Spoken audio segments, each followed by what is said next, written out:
வணக்கம். இப்பதிவினை முதற்தடவை பார்ப்பவர்கள் அல்லது ஏற்கனவே பார்க்கத் தவறியவர்கள் சப்ஸ்கிரைப் பண்ணி பார்க்கும்படி தயவுடன் கேட்டுக்கொள்ளுகிறேன். தத்துவங்கள்.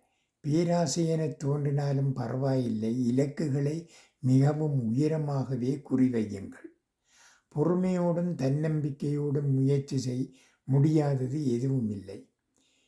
இலக்குகளும் இலட்சியங்களும் உறுதியாக இருந்தால் மட்டுமே எத்தனை தடவை விழுந்தாலும் எத்தனை தடவை தோற்றாலும் திரும்பவும் எழுந்து பயணிக்க முடியும். பேராசை எல்லாம் இல்லை, ஓர் ஆசைதான்.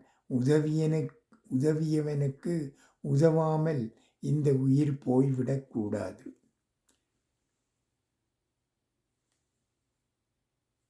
தவறு செய்பவர் மட்டுமல்ல, அந்த தவறை தட்டி கொடுப்பவரும் அதை கண்டும் காணாமல் செல்பவரும் தண்டனைக்கு உரியவரே. நன்றி, வணக்கம்.